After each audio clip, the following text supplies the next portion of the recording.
Football fans, picture this. You bet on your favorite player to score the first touchdown, and he throws an awesome block so his teammate can score instead. If this happens, BetMGM wants to give you another chance at the end zone. With BetMGM's second chance promotion, you'll get your stake back if your first touchdown scorer scores second instead. That's right, bet on any pro football player to score the first touchdown of the game. If you're right, you win.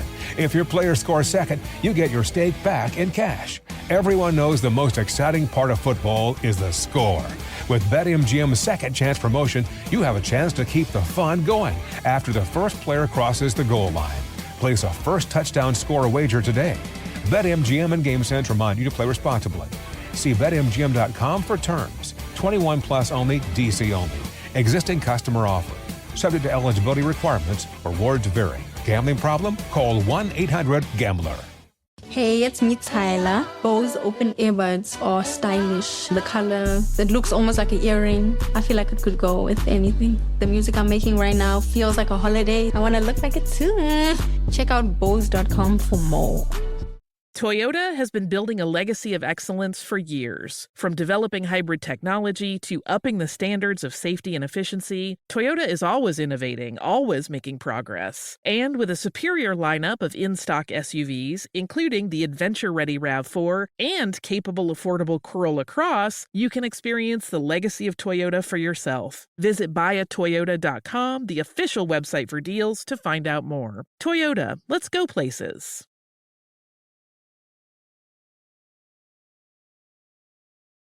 You're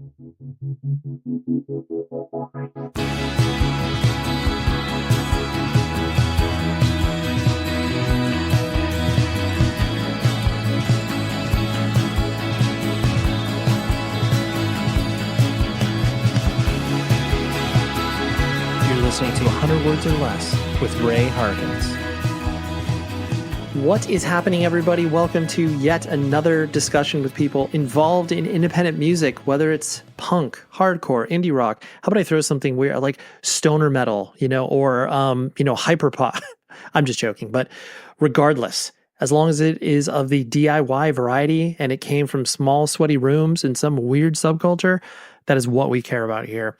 And thank you all recently. I've noticed a uptick in new listeners and people who have discovered the show. That's awesome. I'd love to see that. And I also love to see you who are coming week after week, because some of you have been here for years and you're hanging out. I'm like a part of your schedule. And that's amazing. And I feel very lucky and privileged to have that. And I'm not just saying that just to say this. It truly, truly is really, really special for me to have that as part of your routine. Anyways, I have Jim Suptic or Suptic. I don't know. I never said his name out loud from that perspective, but Jim from the Get Up Kids. He is the not Matt. I joke around where it's just like, oh yeah, everybody kind of just, looks at Matt and it's just like, well, Jim is equally as important to the band. And but Jim has always truthfully been kind of veiled in this. I wouldn't call him he's mysterious because he's done interviews and he's been out there, but Jim is just like, I don't know anything about him. Whereas you feel like after paying attention to a band for 20 plus years, you feel like you get to know some of the other people in the band, and Jim was just always a person that was kind of a blank canvas, so to speak.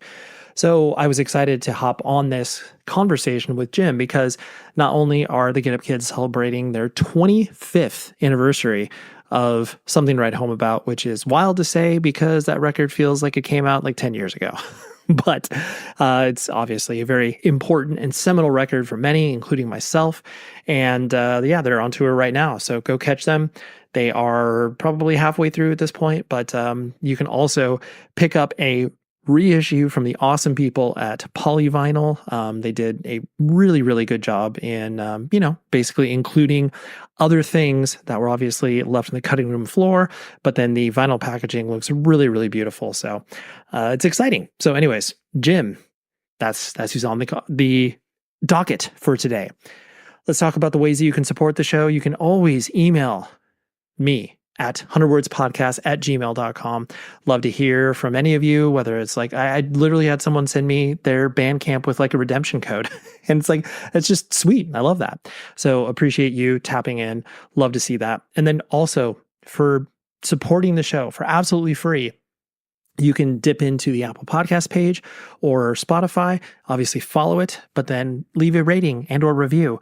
You can only leave a rating on Spotify. You can leave a rating and review on Apple Podcasts. All of those things help because it basically gets caught in the algorithm and says, hey, this show is being interacted with and other people need to know about it. I'm like the voice of the algorithm now. I'm like pointing at you. But anyways, that is why those things matter. I always like to explain why people ask this of you, because you've obviously listened to a podcast before and everybody has pleaded for that. But I want to make sure that I'm explaining why you do that. Anyways, let's talk about the weekly recommendations, because that is what I've been doing on a weekly basis for this entire year. And there is a link in the show notes to a Spotify playlist for all of the stuff that I have tripped across, new, old, everything in between. And the record this week is a brand new one. And I always like to be able to throw a record in that is like the complete and total opposite of what the guest is. And so there's a band called Kubla Khan. You were probably familiar if you've paid attention to the hardcore scene over the past, 10 years or so. They just released a record called Exhibition of Prowess. This thing is so good. It is so heavy. It is ridiculously over the top in a good way. I unapologetically love this band. I know some people get turned off by the sort of, Neanderthal nature of some, metalcore and hardcore stuff. That just really tickles the spot for me. So this record is really good. And it's been so interesting to watch this band because they had been working for years, touring, doing their thing. And then all of a sudden, like maybe 5 years or so ago, a whole new world opened up for them. And it's really, really exciting. So anyways, the new Kubla Khan record, Exhibition of Prowess. If you like anything heavy, I assure you, you will find some value in there. So, and plus, there's a straight edge song on there. So as a straight edge adult, I'm always like, hell yeah, let's have kids singing about straight edge. Love to hear that. So that's what we got. And then speaking of what we got, let's talk to Jim from the Get Up Kids. Thrilling conversation. And he's a dude that contains multitudes. And I love that. So here's Jim.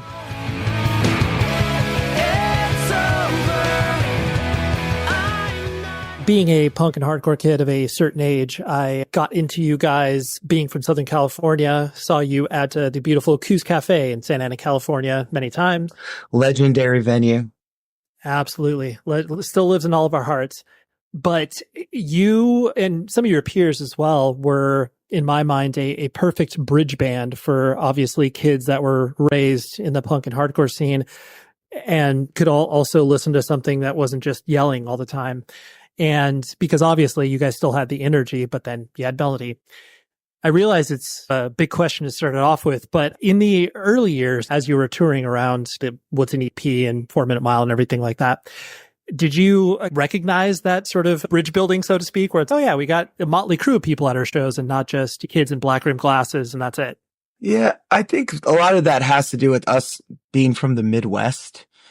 And in the early on of our band, I remember we played a show in Louisville and it was Avail, Napcase, and the Get Up Kids. And now you might think that's strange, but that was totally normal for them, right? It was more about the scene than the sound a little bit. But yeah, I mean, I guess being from the middle of America, I would say like we were as influenced by Jawbreaker as we were Quicksand or something, like a more East Coast sound. So, but yeah, I guess we never really wanted to be pigeonholed into anything really. We were always, punk rock kids and liked all that kind of stuff. But yeah, we did a split 7-inch with Coalesce just because they're our friends in Kansas City and I don't know. Oh yeah, no, I mean that 7-inch was loomed large in many people's minds because it was like, wait a minute, they each did each other's songs better than they did it themselves. Yeah, it's interesting. We'll get like the hardcore, super macho dudes at our show. I think we also seem to have a lot of young ladies at our shows in the beginning, which I think maybe the macho hardcore guys also liked. They like to come in. My girlfriend likes your band, so I'm here. We heard that a lot. There's the idea that it's, wait a minute, there are things outside of the context of a 25 to life show. Putting the focal point on you as a human being, I know, correct me if I'm wrong, but you're born and raised in Kansas, right? I was actually born in Delaware.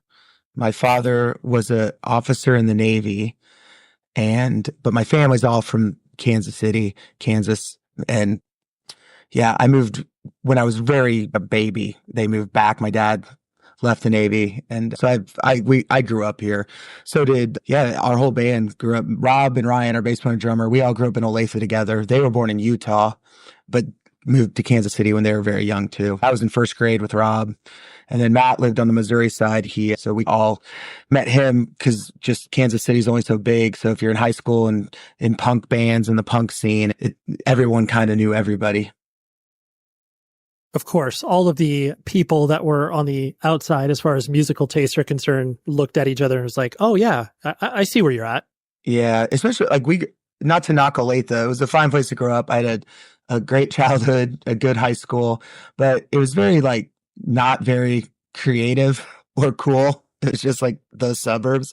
So if you were remotely weird or into art and into music, all the weirdos found each other. We created our own little scene.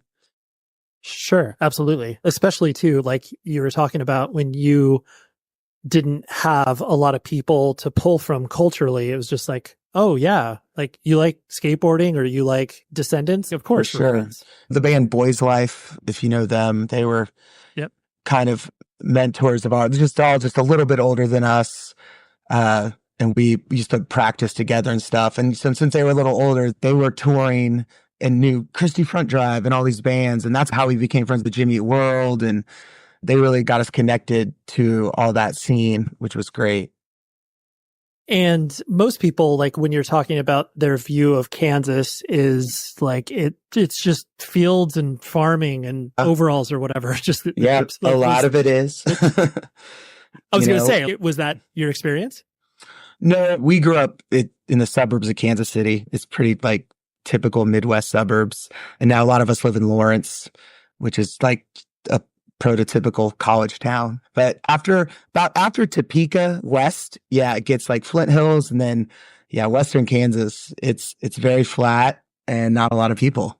There's two Kansases, there's the east side with the city and then everything else. What did your family structure look like? I know you have, correct me if I'm wrong, but an older sister, right? I have an older sister, yeah. I grew up with my parents till about 7th grade. My parents got a divorce. And Popes have each other. Ryan's got a twin sister. They have an older brother. Matt's got a brother as well. I'm actually the only one who doesn't have a brother, which is I always thought was interesting. Like the dynamic. I always just had the dynamic of a sister. There was like a level of competitiveness in my band, I think, that I didn't have that brotherly competitiveness that I had to learn, where they were born with that, where I wasn't really competitive with my sister. We were just friends. And it is always jarring when you experience that for the first time, of seeing these people who ostensibly love each other and came from the same household, but you're just like, why do you just want to kill each other playing basketball or whatever? Just it's crazy. Yes. Yeah. The Pope brothers can be very competitive. Sure. I think, but you could sometimes see that on stage in some capacity. Yeah, we'll yell at each other. I don't know. We're brothers. We're family. So it's all good. Yeah, of course. So you literally have that in your lyrics. So everybody understands that. Exactly. Like I said, I was in first grade with Rob. Like, to know people inside out, every button to push, every a glance that'll just piss someone off. You can only spend so much time in a van together and sleeping on floors. But there's also a level of camaraderie that I think a lot of people never get to experience. Other than, I guess, maybe not that we were getting shot at, but maybe being in the military or something, where you're just like just so close with people, a band of brothers. Yeah, of course. You become this ride or die element because it's that pirate ship mentality of just like, it's us versus the world. It's, us five versus this venue tonight or whatever. It's like, I totally understand. It's always interesting when people, or a lot of times people are like, you're so lucky. You've traveled the world. You've done all these things. Like, yeah, but it's hard work and it's mentally difficult. Like, we were just in South America and we flew from Santiago, Chile to Mexico City, and from hotel to hotel, it was like a 21-hour travel day. And I'm 46 now. And we will sometimes take people out on the road who haven't toured that much. And it's, no, I can't do this. I want my creature comforts. This is too much. Totally. It takes, especially from the van touring perspective, like you don't really understand how far things are away until you have to drive from point A to point B. I feel like in general in the world, people are more open to talk about their mental health. And I just see more than ever bands really dealing with it, because it can be emotionally stressful, and it's an odd thing. It's not, I don't know, it's not the most natural. Touring's not the most natural thing for a human being to do all the time. But I love it. I actually even though I miss my kids and stuff, and I'm always happy to see them when I get home. If I'm home too long, I get antsy. I love travel. You either love it or you don't. It's pretty much that simple. You're either cut out for it or you're not. Yeah, absolutely. And you don't know until you're in it. And then it's, oh, wait a minute. This isn't what I thought it was going to be.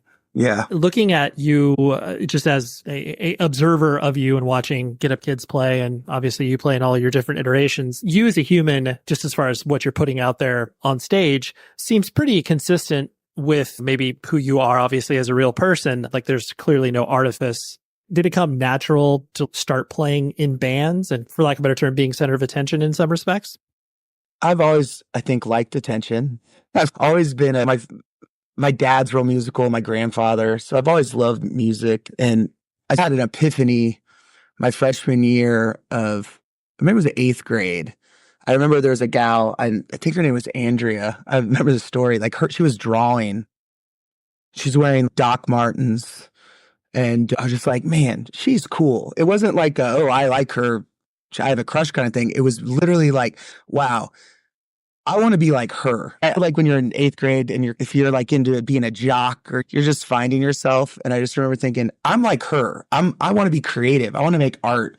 I want to, I don't know. I just had this sort of moment of switch, like that. I'm like that person. I'm not like this. Like I'm not a frat boy. It's okay to be smart. It's okay to be creative. What I'm saying is, like, I've always just found who I am, and I like once I found who I was, that's who I was. And I think there's like a bullshit meter in art for me personally, and it's like I'm not saying like someone can't write a good song or someone can't.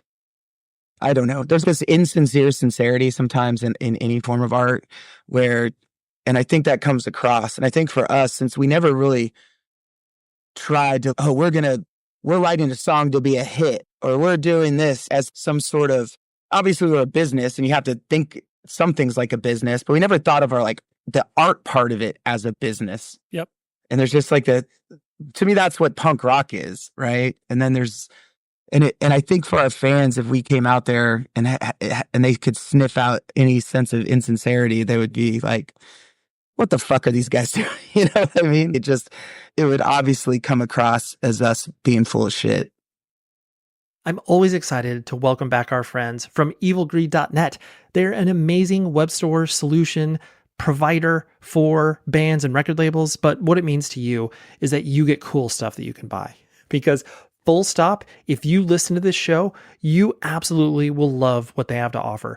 They're based in Berlin, Germany, but trust me in saying they ship worldwide, and it is totally advantageous for us here in the United States to order from them right now because the shipping rates are totally cheap. I mean, not cheap, not like, $5, but like very reasonable.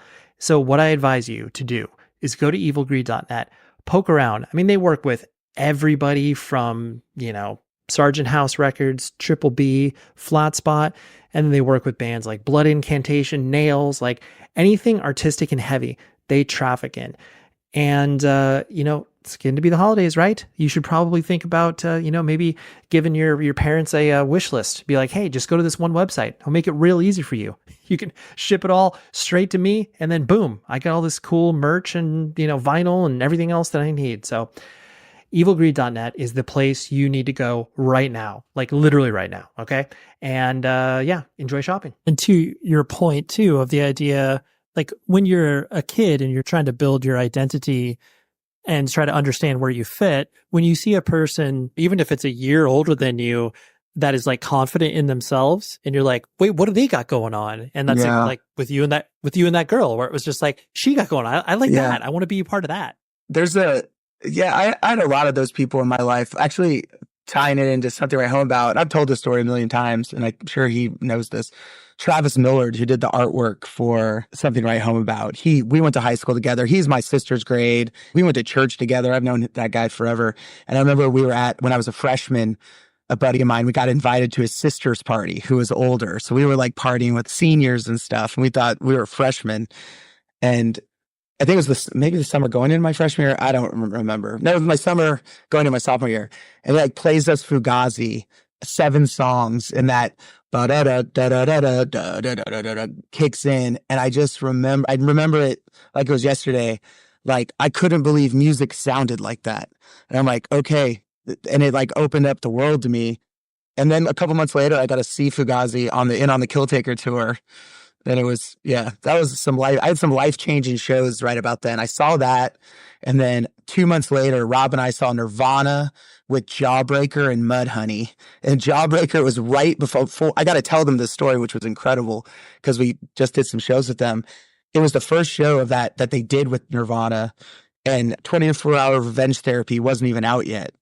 Like it was coming out like a couple weeks later, and I didn't even know who Jawbreaker was. That's how I found out who they were. So that was insane. And then the very next night, I saw Rage Against the Machine in Quicksand in front of 1,000 people at Liberty Hall in Lawrence. So I saw Jawbreaker, Nirvana, then Rage Against the Machine in Quicksand in a tiny little place. And that was it. That was like, okay, I'm gonna be in a band. Right. This is my life. Here we go. Yeah. It was insane. Yeah. To think about it now, that's, I don't know, like someone seeing the Beatles and the Kinks back to back or something, like some crazy story like that. For my generation's music, that's what I feel like it's. Totally. Yeah. And even if you're seeing these things in a microcosm where you're seeing these bands that maybe don't rise to the same level of success, but you're seeing these really special bands play in these small, sweaty rooms like you and I have for many years, it feels just as revolutionary as being like, oh yeah, I saw Nirvana in the early 90s or whatever, or late 80s. It's incredible. Yeah. It's pretty wild. Yeah. I'm glad I went. Absolutely. Rob's parents actually weren't going to let him go. And he basically said, I will never talk to you ever again if you don't let me go to this concert. Wow. You threw the gauntlet down of being like, yeah, hey, parents, this is what you got. And sadly, Kurt Cobain died like 6 months later. So I'm glad we went. Yeah, absolutely. How did your parents, like on that same topic, how did your parents react to you bringing home this weird style of music and this stuff that you were interested in that they probably didn't have a context for? I think the fact my parents got divorced, it helped that they were very supportive. Like, just don't hate us kind of thing. But they were always and I always remember this with my own kids. I find that my friends whose parents were very overprotective and strict, they acted out more and were smoking weed and doing at a younger age and all these things where my parents trusted me. And I think that I wasn't a perfect kid, but I'd say I was a pretty good kid.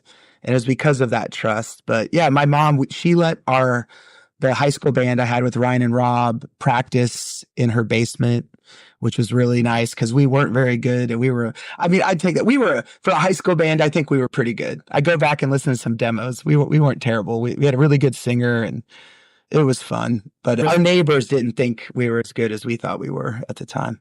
Yeah. Who were you trying to rip off? Who were you trying to emulate as you were playing? I mean, everything from Fugazi to Nirvana, Helmet. We were really into Hammerhead. Do you know that band from Minnesota?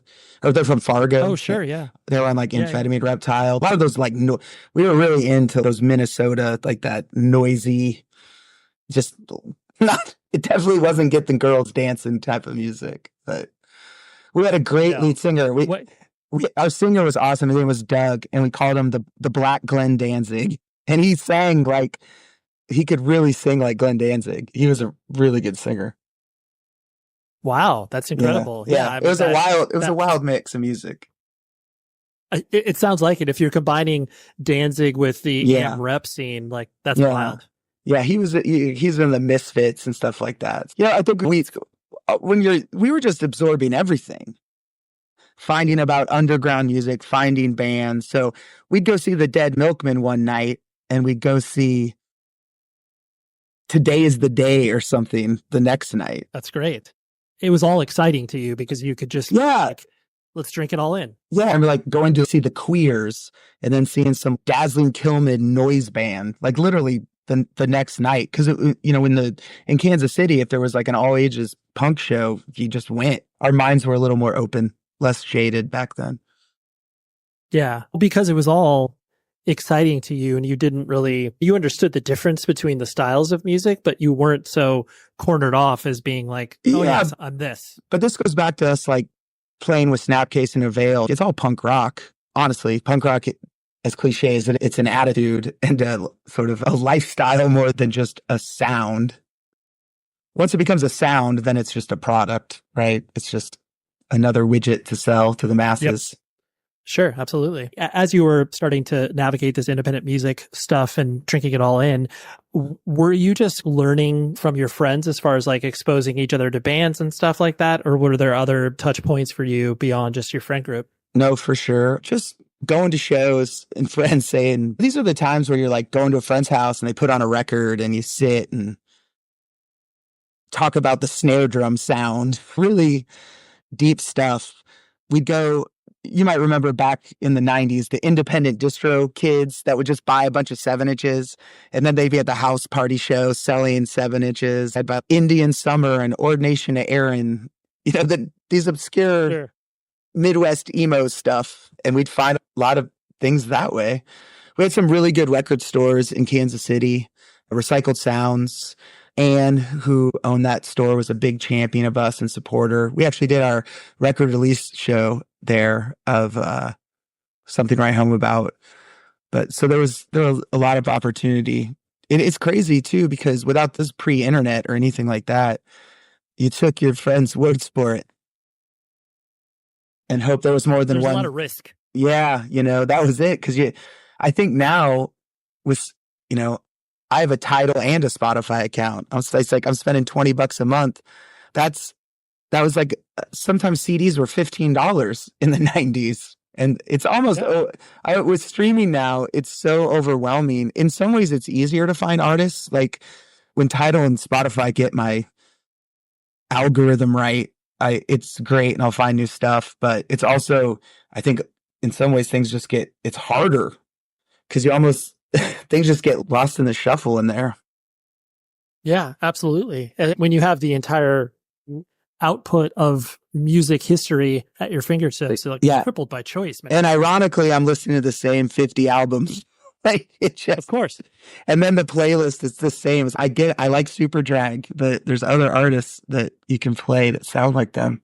Spotify. As you were going through junior high school and stuff like that, were you a scholarly human being? Did you care about school, or was that something that just didn't matter? Yeah, I was always pretty smart. I think everyone in my band's pretty smart people. I went to art school, and I'd say by sophomore year, I knew I wanted to be a musician. I wanted to be an artist. So that's all I cared about. So in those classes, in my visual art class, I worked very hard because and I've always been that way. If I truly care about something, I'm going to put 100% into it. And everything else, I just got by. But then I guess it's ironic. I went back to college. Get Up Kids took a break in the 2012. And I thought, you know what, I'm going to go back to school and I'm going to get a science degree. I have a degree in geology, and I got an A in calculus. I graduated cum laude. I worked, it's almost like I needed to prove to myself that I wasn't an idiot and that I would have done well in high school if I would have just cared more than just about girls, music, and art. I am so thrilled to be working with this vintage shop called MaddVintage, MADD Vintage. There's something that, like, when you are searching high and low for a specific shirt to be like, man, I really need this, 1997 Hatebreed shirt, or like, I'm really looking for this, particular Iron Maiden shirt. And then, you just can never find it. Or if you do find it, it's like ridiculously overpriced to the point of where you're like, dude, I can't spend $1,200 on this thing. That is where MaddVintage comes in. They are a reasonably priced vintage reseller, but he completely crushes it in regards to sourcing all of this great stuff, people selling collections directly to him. And that brings me to another point. If you have some shirts that you are just like, man, this is just sitting in my closet, I'm not doing anything with it, sell it to him. He is actively looking for collections to buy or individual pieces. So hit him up and then tell him the show sent you. But go to MaddVintage.com and you will, or just Google MaddVintage, follow him on Instagram. All the places that you can interact with his company are there. And listen, I have ordered multiple pieces from his site and I just love it. Like accurate descriptions, amazing quality. It's just great. I mean, I've been able to get some holy grails off of my list through MaddVintage. So go shopping there or sell your collection there. Huge shout out to MaddVintage. That joke that people say, and it's the truth, youth is wasted on the young. And at school is such a difficult task for many people, but then it's, if they actually care about what they're studying and learning. Also, when you're paying for it too yourself, you tend to care a little more. But yeah, I could have never done what I did when I went back to school when I was in art school. I remember a friend of mine, Ellen, who was buddies with the Boys Life guys and stuff. She was maybe a junior when I started. And she says, if you want to succeed at the Art Institute, Jim, you need to break up with your girlfriend and you need to quit your band. And I did neither, and I did not succeed at the Kansas City Art Institute. But I had a good time. Yeah, exactly. And when you started to go to these shows and everything like that, obviously you concurrently started playing in bands like you were mentioning. What kind of drew you to wanting to create? Was it just the fact that you knew you wanted to play in a band, or was it like other elements of playing in a band that spoke to you? Yeah, I don't know. Like I said, like when I heard Fugazi, I feel like everyone had that kind of moment if you're a creative person. I don't know if you ever watched the Oasis documentary, Supersonic. Have you seen that? I have. It's spectacular. Liam Gallagher, I got hit on the head with a hammer. And I wanted to sing. And Noel blames that guy for a lot, the guy who hit him. I did not get hit in the head, but I don't know. I'm just like a passionate person. So I think I saw people doing it. I'm like, I can do that. I don't know. There's people who see it and I just had to try, right? I just thought it's cool. Like it made me feel cool. That's something. I remember our very first show and our Kingpin was the name of our high school band. I was just talking to Ryan Pope about this. I was shaking. I was literally shaking. I was so nervous to play our first show. And then it becomes like an addiction because it's such an adrenaline rush. It's such a high that just to get up there, because it's like a little bit of anxiety and then you go and then, it's addictive. I think that's why you probably ask someone who's like in theater or anything, they would say the same thing. That it's a drug. Sure. It's a drug that is, yes, you can get addicted to, and it's obviously less harmful than heroin. Well, sometimes. True, I guess. I know. I've never done heroin, so I don't know. I couldn't tell you. As a straight edge 43-year-old, I'm also not on the heroin train. Yeah, I'll tell you, I've been exposed to a lot of things in the rock and roll world. And the one thing I never had any desire to try was heroin. I've seen too many of my heroes die because of that drug. You've always, again, this is whatever, armchair psychiatrist observations, but just you've always had a self-deprecating sense of humor. Was that always you? Is that something that is just, you like to make fun of yourself? Yeah. And I feel like lyrically too, I'll be self-deprecating. And I think it drives Matt crazy. Because sometimes lyrically he gets upset about these lyrics. Bro, it isn't about you. It's just a song. You don't have to take it personally. Like not every song you write has to be actually about you. Sometimes you can, I find it interesting about why is it in music more than anything? Like if I wrote a book about something and a guy's like a creep or something and I tell a story, you go, oh, it's a book. But if someone is like, I'm going to take the mind of this character and write this song, people just think that's you. I don't know. I feel like Bruce Springsteen can get away with it. Like he's always like, I'm telling stories. I'm not really the character in it. The song Atlantic City. It's a story. It's like a sure.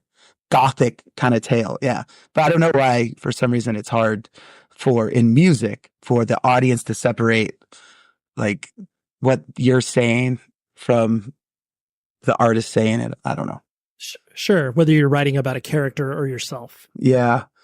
But usually if I'm self-deprecating, it is about myself. So. Yes, exactly. When you started to make those moves of not going to school, and obviously once the Get Up Kids started to put out your first couple 7-inches and started to play outside of the state and everything like that, how were your parents like, oh my God, Jim's really throwing his life away? Like you said, the divorce was obviously helpful to alleviate that. But yeah, I remember the talk with my dad because he got an apartment on the plaza, which is like this kind of famous outdoor shopping area in Kansas City that's modeled after Spain, like Seville, Spain or something. Anyway, but it's right by the Art Institute. Instead of me like staying in a dorm, I lived with him, and I lived with him for 2 years, the year I was at the school and then the year after. And when I told him, hey, I want to take a year off, I want to go, we signed a doghouse. I knew we were going to get to go to Europe. And I think he was okay with it because at the time I could take a year off of school and I could retain my scholarship if I came back. And so it was looked at it as, we're just going to give this a go. And never in a million years did I think I would be making a living playing music. I just wanted to go. I was 19. I just wanted to travel and do it. But I didn't think we were going to be bigger than playing any like small all ages clubs or something. But then, of course, we did our first tour with Braid and actually came home with a little bit of money. And we could already see, just because of the scene, the connections, that everyone's connected, that we were starting to sell CDs and we were building this fan base. And then we went to Europe with Braid. And after that, when I got back, I was like, yeah, it was weird because like when I was in art school, I was just an art student, right? I'm just like everybody else. But then in the music side of art, I had a record deal and I'm touring with all the bands that I look up to. Like I'm already like establishing myself in the world of music, where in the world of visual art, I was just a nobody art student, right? So it was, yeah. Probably after the first tour, I knew I wasn't going back to school. You weren't built for this. Yeah. Initially. I have to ask you, like like you were talking about signing the doghouse, and I'm not going to relitigate all the pros and cons of working with record labels and what have you, but how did you personally interact with the business side of the band? Was it something that you were excited to talk about and learn about, or was it like, the farther away from it I am, the better? No, we were aware of a lot of things. We were aware that the deal we were signing with Doghouse wasn't the best deal in the world. It was a major label structured thing. But our attitude was like, yeah, but we're going to get to go to Europe, and we just wanted people to find our music. Ultimately, what happened with Doghouse is, at the time, obviously not later, Doghouse got bigger and did very well for themselves, but we were outgrowing the label. And I think their biggest record sold about like 8,000 to 10,000 copies before us. And so we were constantly hearing, oh, we can't find your record in stores, record stores saying we can't order your record. And that became a big problem for us. Sure. And did you like the aspect of the fact that you were starting to contribute to an industry, not like you were intentionally, like you said, your goal was like to play all ages club, what did that feel like? It didn't really feel like an industry until like we started getting courted by major labels, getting courted by Sub Pop, starting to play CMJs, getting on college radio, playing South by Southwest. And then you see the hustle of it all. And then you see the carrot in front of you, right? We were the buzz band of South by Southwest when we played. And we had all these labels there, Sub Pop. Like we were going to sign with Sub Pop. Like we had a contract. And then you start thinking, right? Because when I was a kid, like the idea of signing to Sub Pop with Nirvana, like, because we're products of the teenagers of the 90s. So when Sub Pop's saying they want to put out your record, it was like insane, like childhood dreams comes true, right? And then you start thinking, and you have to learn quick, right? That's probably why a lot of bands fail. It's like a fine line of being a business and art. And when one is too heavy on one side, the ship kind of sinks. Sure. Yeah. The balance it's difficult to maintain when you're paying too close attention to one or the other. Yeah. It's spooky season, and what makes it even cooler is the fact that Rockabilia.com not only continues to support this show, but they have all this rad limited edition Halloween merch stuff. Whether you're into, weird sort of murder hip hop like Twisted, or whether you like the metal band Ghost, I don't care what it is, you will be able to find something that is here. This is the kicker, officially licensed stuff.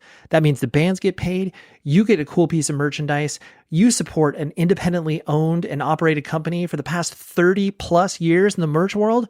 I mean, try to find a business that's lasted for over 30 years, and that's not very many, especially from the independent side of things. They haven't got gobbled up by somebody.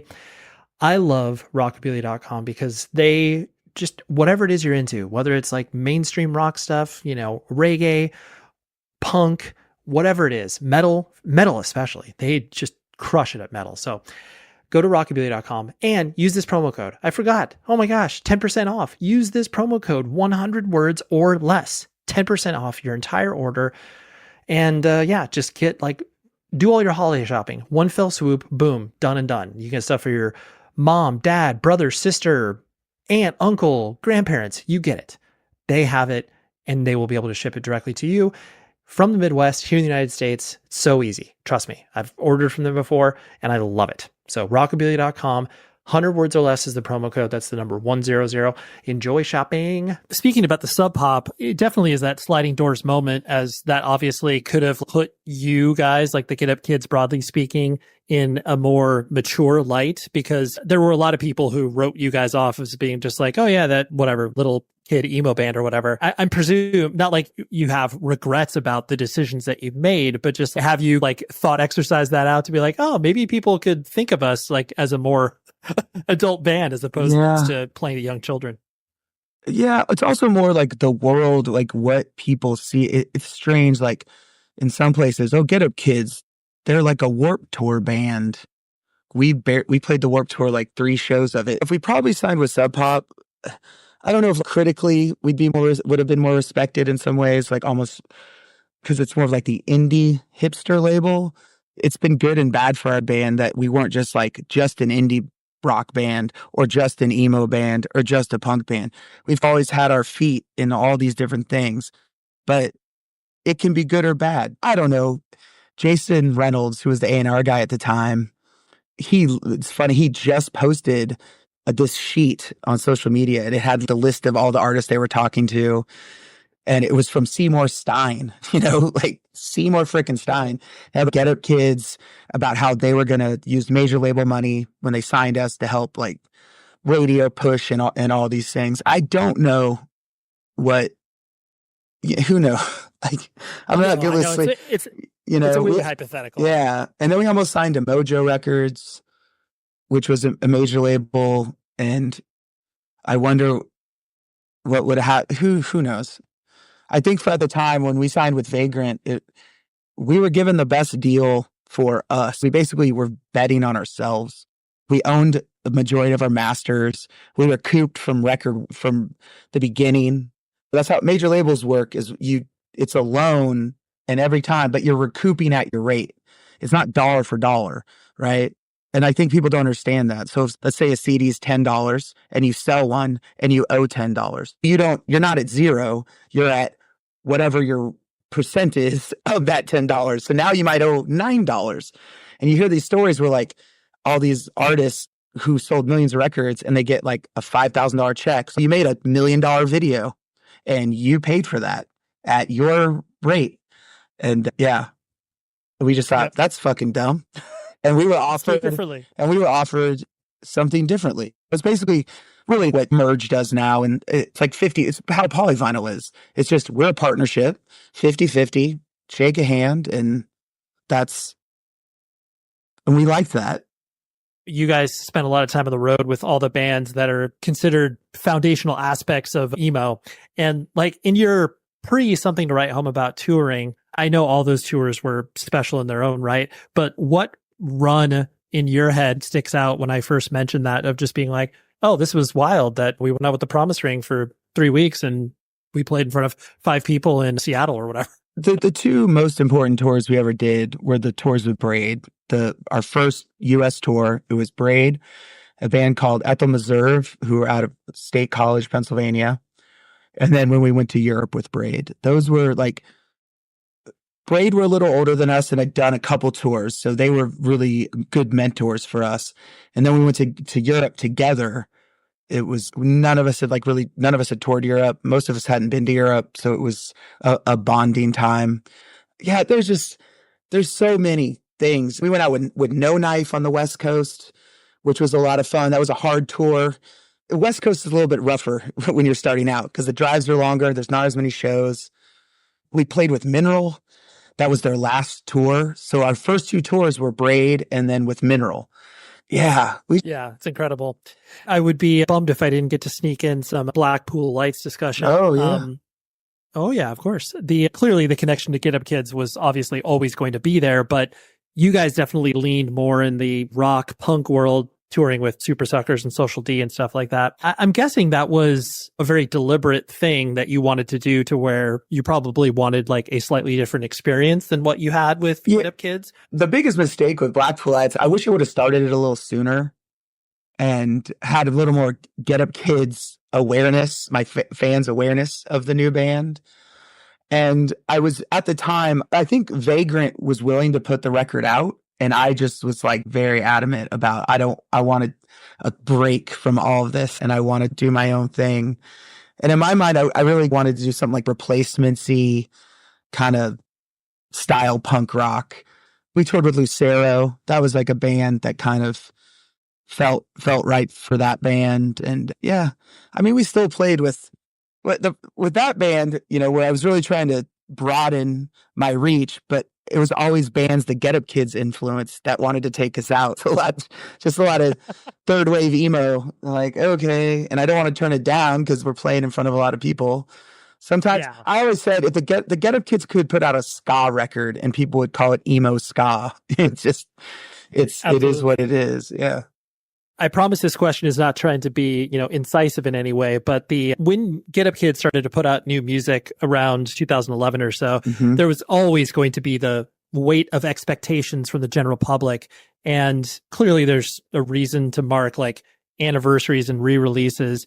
But when you guys started to create music again, how did you approach those discussions with each other of creating new music versus being just like a purely nostalgic band? We've always been a band that wants to evolve and not write the same record over and over again. Most of the records we had done, it was like I had a pretty complete song, Matt would have a pretty complete song, and then we take it in and then everyone kind of says their 2 cents and we flush it out. Or Rob has a bass part, or Ryan has a drum idea, or I have a lick, and then we build a song that way.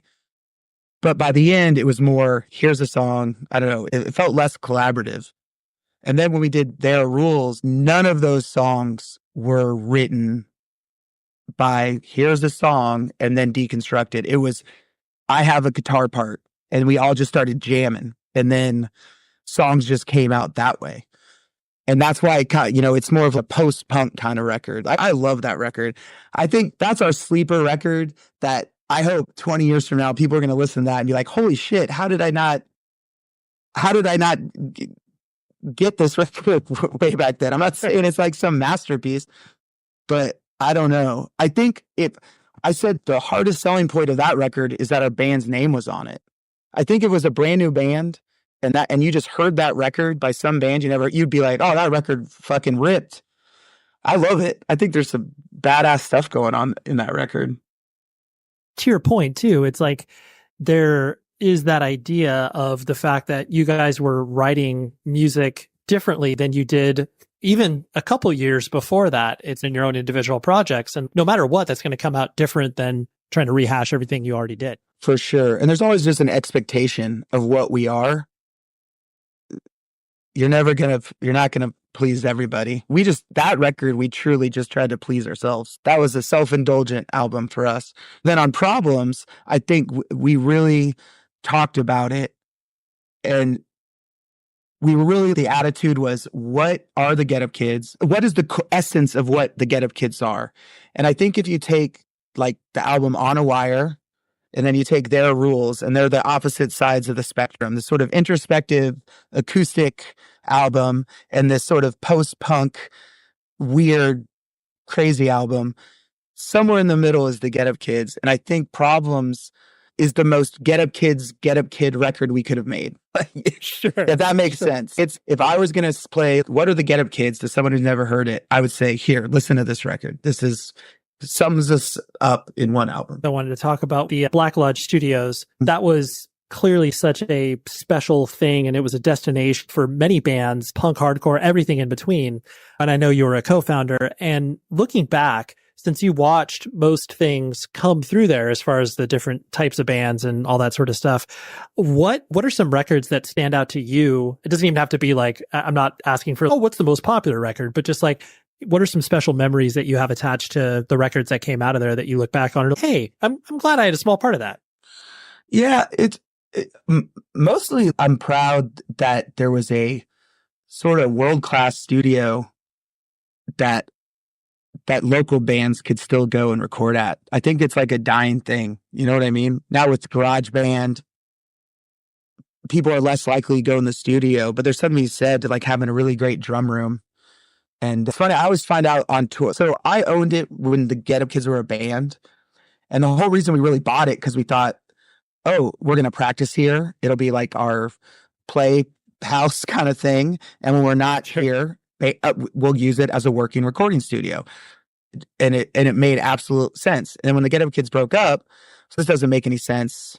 It's not a big money maker if we're not using it for the purpose of the Get Up Kids too. And so I got bought out, and then the Pope brothers kept it with Ed Rose. And they had some moderate success. I know when they sold it, they made a little bit of money. So I'm glad for them. I just, at the time, I didn't want to own a business with them. But ironically, we like Blackpool Lights.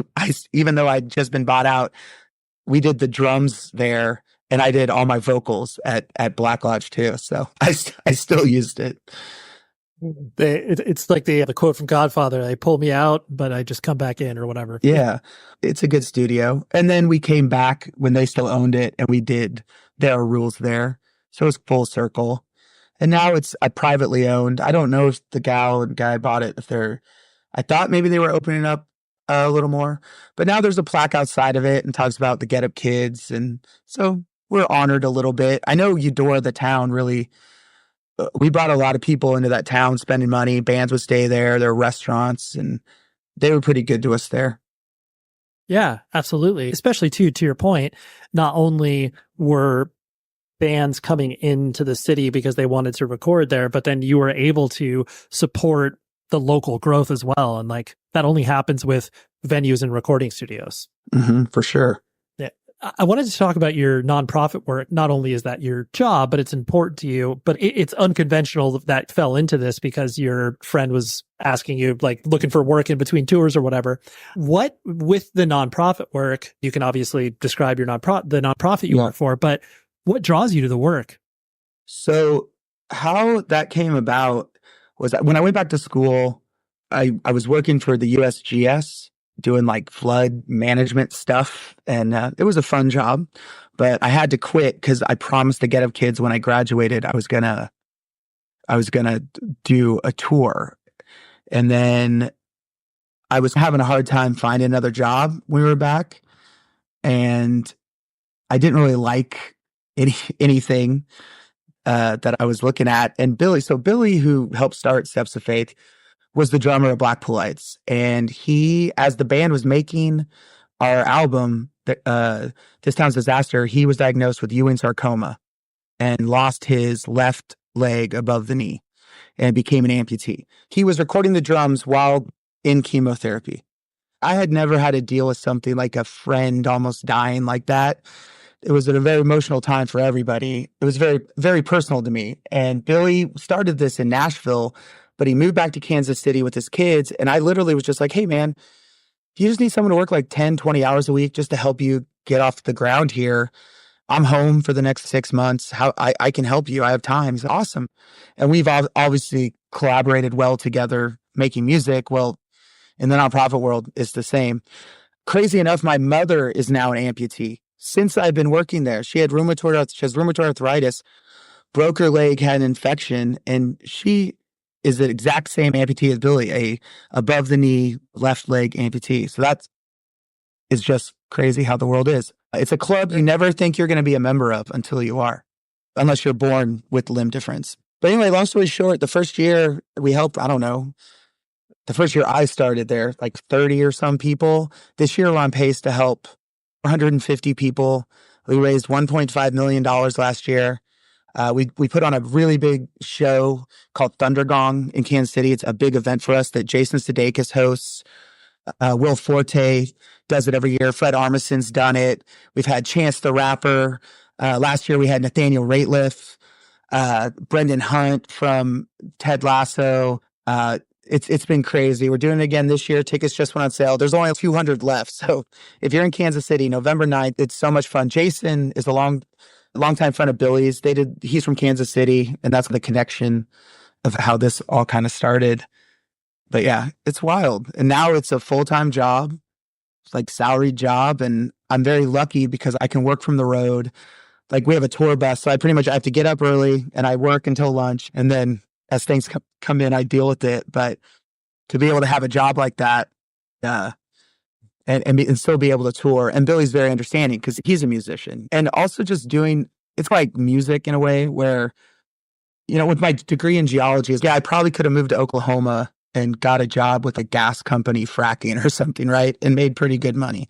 But how good would I have felt about myself? Like where I know no matter what, on my last dying breath, that I played music and I made people say how you got me through a rough time or you got me through this. And that's so powerful that something you create meant so much to someone.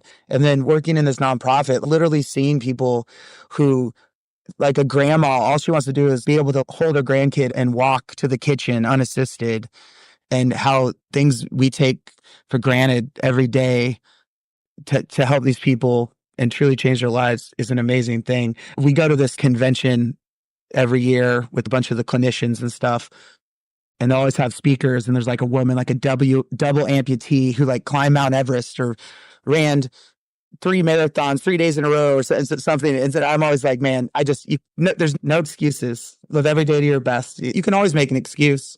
By the way, it's called Steps of Faith. We're at stepsoffaithfoundation.org. If you want to donate, you could check out a bunch of our Thundergong videos went viral last year. Like we had Jason singing with Hannah Waddingham, and it got picked up by the Today Show, and it was crazy. It was really, really great for us. Check it out. If you were to build your Mount Rushmore, as it were, of bands that you grew up with, as far as we'll date it in maybe like Something to Write Home About era, just because obviously that is the record we're discussing. I want to say I'm not a crazy egomaniac, but I've talked to friends about this, and to me, because I'm going to put my own band up on Mount Rushmore here, I just think there's like these 4 records that I really think are important, and they were important to me. And I think the scene in general of what emo became, and they all came out within a year of each other. And it's The Promise Ring, Nothing Feels Good, Jimmy World Clarity, Braid Frame and Canvas, and Get a Kid Something to Write Home About. To me, that's the Mount Rushmore of that sort of pop emo that helped launch whatever came after. That is what is indeed up. How about Jim's work with nonprofits? So cool. I was really excited to speak to him about that. And then also just get his perspective, like when he started sharing those stories about the Something to Write Home About era. Anytime a band is celebrating an anniversary, it's like, people are just asking for anecdotes. And I didn't really want to do that, but then there were just like really specific things that I was like, I hope he speaks about. And he did. And I was really excited about that. So shout out to Jim. Shout out to Hector's publicist for making it happen. I think he just had a kid, if I'm not mistaken, if I saw a bounce back email appropriately.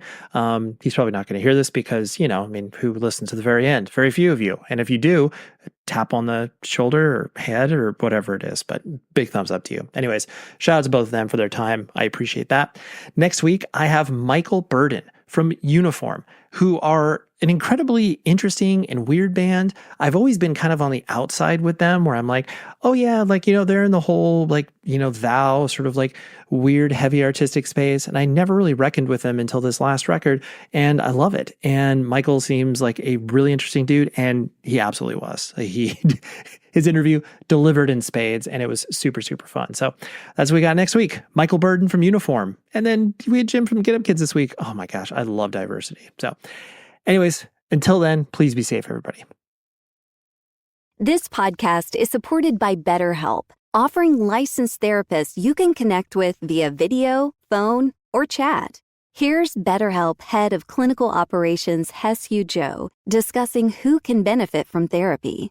I think a lot of people think that you're supposed to be going to therapy once you're like having panic attacks every day. But before you get to that point, I think once you start even noticing that you feel a little bit off and you can't maintain this harmony that you once had in relationships, that could be a sign that maybe you want to go talk to somebody. There's always a benefit in talking to someone because we can all benefit from improved insight about ourselves and who we are and how we behave with other people. So if you're human, that's like a good indicator that you could benefit from talking to somebody. Find out if therapy is right for you. Visit BetterHelp.com today. That's BetterHelp.com. Looking for excitement? Chumba Casino is here. Play anytime, play anywhere. Play on the train, play at the store, play at home, play when you're bored. Play today for your chance to win and get daily bonuses when you log in. So what are you waiting for? Don't delay. Chumba Casino is free to play. Experience social gameplay like never before. Go to Chumba Casino right now to play hundreds of games, including online slots, bingo, Slingo, and more. Live the Chumba life at ChumbaCasino.com. VGW Group. No purchase necessary. Void where prohibited by law. See terms and conditions. 18+. High Five Casino. High Five Casino is a social casino with real prizes and big Vegas hits at highfivecasino.com. The hottest games right from Vegas, and all winnings go straight to your bank account. Hundreds of exclusive games, free daily rewards, and come back to get free coins every 4 hours. Only at highfivecasino.com. High Five Casino is a social casino. No purchase necessary. Void where prohibited. Play responsibly. Terms and conditions apply. See website for details at high5casino.com. High Five Casino. Hey, it's me, Tyler. Bose open earbuds are stylish. The color, it looks almost like an earring. I feel like it could go with anything. The music I'm making right now feels like a holiday. I want to look like it too. Check out Bose.com for more. Toyota has been building a legacy of excellence for years. From developing hybrid technology to upping the standards of safety and efficiency, Toyota is always innovating, always making progress. And with a superior lineup of in-stock SUVs, including the adventure-ready RAV4 and capable affordable Corolla Cross, you can experience the legacy of Toyota for yourself. Visit buyatoyota.com, the official website for deals, to find out more. Toyota, let's go places.